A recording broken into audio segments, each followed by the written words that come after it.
मिलना है तुमसे। मैं बोली अरे यार कुछ मतलब बोले भी नहीं और प्रपोज भी ना किया और ना पसंद किया, बोलते मिलना है ऐसे बोले। मैं बोली ठीक है मैं भी मिलूंगी। कानून तो पेपर के बेस पे लड़ता है। इनके पास तो कोई प्रूफ ही नहीं है कि शादी हुई है। दूसरी बात कि वो दूसरी शादी भी कर लिए हैं, तो अब क्या करिएगा आप? ऐसी लड़की जानते हैं क्या होता है? ऐसी लड़की समाज में एक धब्बा दाग है जो दूसरे औरतों के सुहाग के छीन कर अपने मांग में सिंदूर डालती है। ऐसी स्त्रियों को हम स्त्री नहीं बोलेंगे, समझ गए ना?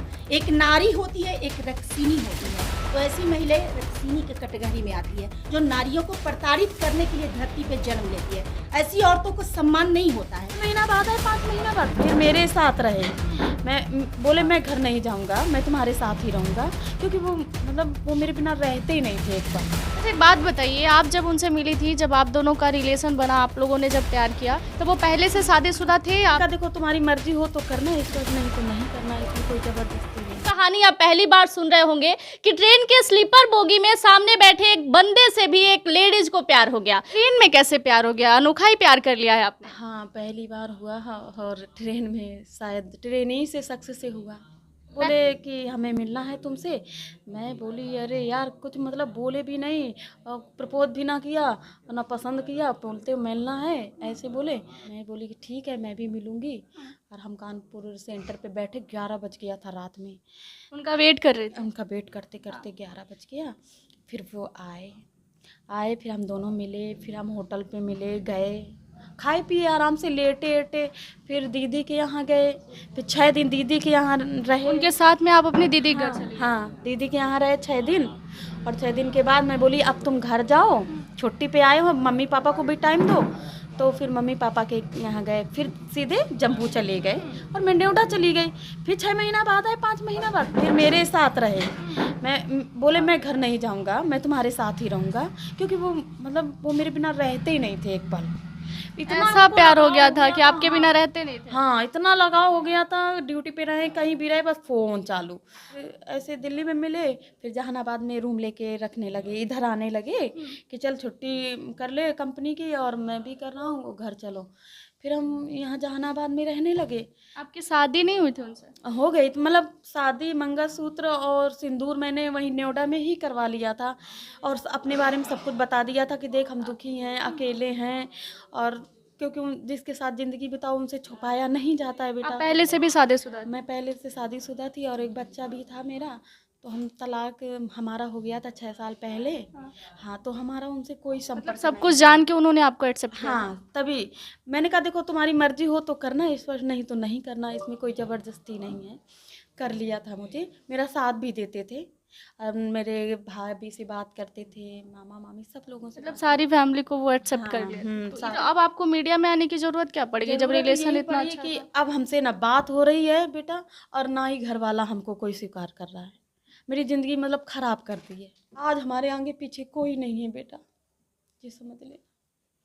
आज कोई नहीं है, तुम भूखी हो, कैसी हो, क्या हो, उनको कोई फिक्र नहीं है अब मेरे बारे में। तो ये गलती आपसे लाइफ में दूसरी बार हुई? दूसरी, पहली बार तो मम्मी पापा की पसंद से हुआ, कभी किसी से कुछ नहीं हुआ, पहली बार इनसे हुआ। और इतना हो गया कि शायद आर्मी वाला बंदा है तो ये धोखा नहीं देगा, क्योंकि वो किसी से डरता नहीं था। यही चाहते हैं कि देखो हम तो नहीं छोड़ेंगे, क्योंकि हम नहीं रह पाते हैं आपके बिना। इसमें मौत और ज़िंदगी का खेल चल रहा है, ठीक है? मौत और ज़िंदगी क्यों? ज़िंदगी यही कि अगर हमें हक मिलता है तो हम जी लेंगे, और नहीं तो फिर अब तो कोई सहारा ही नहीं है बेटा। ऐसे बोल रहे हो कि आपका कोई सहारा नहीं है। अब हम लोग आपके साथ हैं, हम लोग आपके सहारा बनेंगे, आपको इंसाफ दिलाएंगे। और जब कोई व्यक्ति के साथ गलत हो और जब आप लड़ाई के लिए बाहर निकलते हैं तो इतना जल्दी आप हार नहीं मान सकते हैं। हाँ, इसीलिए अपनी लड़ाई को बिल्कुल जारी रखना है और बिल्कुल आपको इंसाफ मिलेगा। कैसे हक दिलाएंगे आप? एक बंद कमरे में शादी की मान्यता तो कोई नहीं देता। जब एक समाज ही नहीं देता तो आप कानून के पास जाके किस बेस पे लड़िएगा इनके लिए? ऐसा नहीं है। अभी नारायणी शक्ति फाउंडेशन ने मांग में सिंदूर देना और गले में मंगल सूत्र पहनाने के बाद अभी हम लोगों ने अपने संस्था के माध्यम से 4 बेटियों को हमने इंसाफ दिलाया है। आज हमारी वो सारी बेटियां अपने ससुराल में हैं। ऐसी कोई बात नहीं है।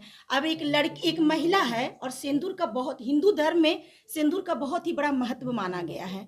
और ऐसा नहीं है, शास्त्रों को अगर आप देखेंगे तो उसमें एक गंधर्व विवाह भी आता है। अब तो चीजें बदल गई है ना मैम। नहीं देखिए, चीजें नहीं बदली है, सच बताइए तो चीजें बदली ही नहीं। जो हम लोग का संविधान में जो ये बदलाव आ रहा है वो कहीं ना कहीं औरतों के सम्मान पे बहुत बड़ा सवाल है, क्योंकि सबसे बड़ी बात है कि हिंदू धर्म में तलाक था ही नहीं। और आज जो ये तलाक का जो सबसे बड़ा जो सामने है, ये जो मतलब कहा जाता है कि हम लोग के संविधान में ही है कि चलो तुम्हारा पति पत्नी में नहीं बन रहा, तलाक ले लो। ये क्या है, जैसे ही एक महिला को तलाक होता है और महिला दूसरी शादी करती है, लोग उसको गलत दृष्टि से देखते हैं, फिर भी महिला को सम्मान नहीं मिलता है। ये बोलते हैं अच्छा पहले से तलाकशुदा हो, अच्छा पहले से तुम शादीशुदा हो, अच्छा फिर तुमने प्रेम कर दिया। अभी जस्ट आप लोग जो भी प्रश्न कर रहे हैं, जस्ट देखिए वही चीज से सामने आ रहा है कि तलाक मिल जाने के बावजूद भी औरतों को सम्मान नहीं मिलता है। तो फिर संविधान में ऐसा नियम लाया क्यों गया? क्यों? जब झगड़ा होगी हमारे शरीर में, अगर एक पार्ट में कोई बीमारी हो जाए तो उसका इलाज किया जाता है, ना कि तुरंत उस हाथ को काट के फेंक दिया जाता है। तो अगर रिश्ते खराब हो रहे हैं, पति पत्नी का रिश्ता पवित्र रिश्ता माना गया है हिंदू धर्म में। आज भी बताइए, आज भी भारत में क्या है, राम राज है कि नहीं? बताइए, राम राज है कि नहीं? आज देश की बहू बेटियां सुरक्षित नहीं होंगी, उनके सम्मान सुरक्षित नहीं होंगे, उनके संस्कार सुरक्षित नहीं होंगे। और संविधान में खुलेआम ऐसा नियम दे दिया गया है, फिजिकल रिलेशनशिप ये और एक तलाक, तो महिलाओं के सम्मान के साथ ये कैसा खिलवाड़ चल रहा है? कैसा खिलवाड़ चल रहा है? बहुत बड़ा ये सवाल है। सबसे पहले तो ऐसे चीजों को बंद करनी चाहिए, और जिस पुरुष के साथ जिस भी महिला का शादी हो जाए उसके बाद कोई तलाक नहीं है, उसी के साथ रहना है और उसके संपत्ति के आधा अधिकार उसकी पत्नी को बनाना चाहिए।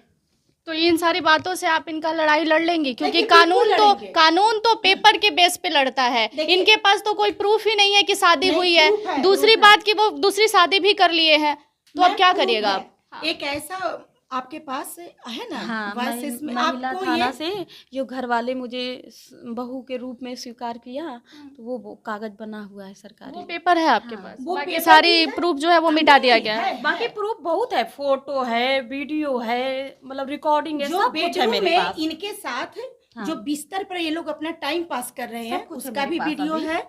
नजदीक का, काफी नजदीक का फोटो है इनके पास। उसके बाद लड़का का एक वॉइस एसएमएस है जिसमें लड़का बोल रहा है कि जाओ तुम मेरे घर पे रहो, हाँ। तुमको हम मतलब तुम जाके मम्मी पापा के साथ रहो, कोई पापा तुमको को घर हमने से भेज नहीं दिया है। निकालेगा। ये सारा चीज इनके पास सबूत अभी भी अवेलेबल हाँ। है। आपको घर से निकाला गया था कि आप खुद वहां से परेशान होके आ गए? निकाला गया। घर से कौन निकाला था? वही ससुर उमाकांत भसुर है, अरविंद ठाकुर ससुर है। तब हस्बैंड नहीं बोले कि घर से क्यों निकाल रहे हो उसे? मुझसे नहीं बोला, क्योंकि वो यहाँ थे भी नहीं और मुझे नहीं पता, उनकी कोई हमें बात यहाँ तक आई नहीं। उनका सपोर्ट होगा तब ना। अच्छा एक बात बताइए, आप जब उनसे मिली थी, जब आप दोनों का रिलेशन बना, आप लोगों ने जब प्यार किया, तब वो पहले से शादीशुदा थे आपके? नहीं, मैं घर पे थी अभी तक, 12 मई में अभी तक पता चला कि नहीं हुई, 22 मई को पता चल रहा है कि हुई है, और हम 23 जनवरी से घर में हैं। तो मेरे साथ ये क्या हो गया? ये सारी चीजें तो आप ही बताएंगे ना। आप कह रही हैं कि मेरा रिलेशन अच्छा था, हम केयर करते थे, हस्बैंड वाइफ की तरह हर एक चीज करते थे उनके लिए, चाहे खाना बनाने से लेके कपड़ा प्रेस करने तक सब कुछ करते थे। तो ऐसा क्या हुआ कि आपसे हटके उनको किसी और के पास जाना पड़ा फिर? या तो फिर पैसा हो, जैसे कि एक लड़का होता है पैसे की वजह से करता है शादी, नहीं तिलक दिया जाता उस है। महिला के पास पैसा है?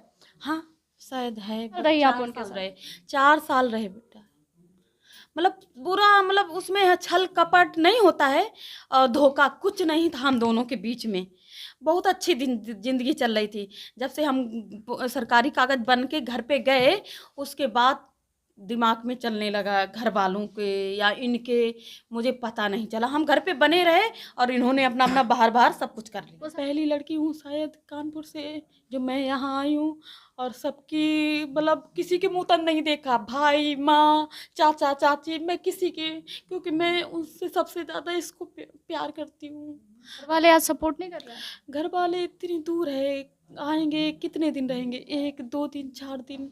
वो सूर्यकांत तो आ नहीं रहा है, बात हो नहीं रहा है, तो मैं अकेले ही लड़ रही हूँ। ऐसा तो नहीं ना होगा मैम कि कोई भी पुरुष 4 शादियां कर लेंगे और पीछे सारे महिलाओं को छोड़ते जाएंगे। ऐसा तो नहीं ना होगा। मान लेते हैं फिर भी एक्सेप्ट करने को तैयार है। पुरुष प्रधान देश है, यहाँ पुरुषों की ही सब कुछ चलती है। महिलाओं को तो बस एक कैसे टॉफी होता है उस तरह के कुछ बेटी बचाओ बेटी पढ़ाओ ऐसे से कुछ नारे दे दिए जाते हैं ताकि महिलाएं उसी में मगन रहें और खुश रहें। लेकिन आज भी कहिए तो बेटियों को इंसाफ नहीं मिल रहा है। आज भी महिलाओं को दर दर भटकना पड़ता है। आप देख लीजिए कि जब कोई महिला अगर कोर्ट में डालती है कि मुझे तलाक लेना है, चाहे अपने अधिकार के लिए जाती है, तो सबसे पहले उसको ससुराल से निकाल दिया जाता है। यदि उसको कहा जाए कि मैं कहाँ जाऊँ, मुझे घर पे रखा जाए, तो उसको ये कहा जाता है कि कोर्ट से नोटिस आएगा, उसके बाद आप तय करेंगे कि आप कहाँ रहेंगे। तब तक महिला रोड पे रहेगी, रोड पे रह के झगड़ा करेगी।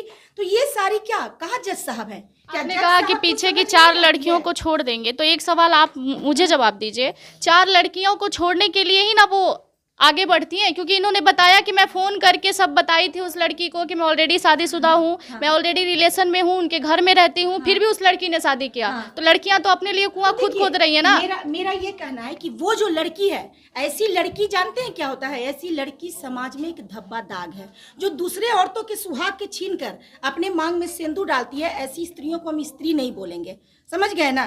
एक नारी होती है, एक रक्सीनी होती है। तो ऐसी महिलाएं रक्सीनी के कैटेगरी में आती है, जो नारियों को प्रताड़ित करने के लिए धरती पे जन्म लेती है। ऐसी औरतों को सम्मान नहीं होता है। पुरुष भी समाज में अच्छे भी पुरुष हैं और गलत भी पुरुष हैं। तो जो गलत पुरुष है उनको कौन सा श्रेणी दीजिएगा? राक्षस श्रेणी दीजिएगा, और क्या दे सकते हैं? और जो अच्छे पुरुष हैं वो मानव हैं।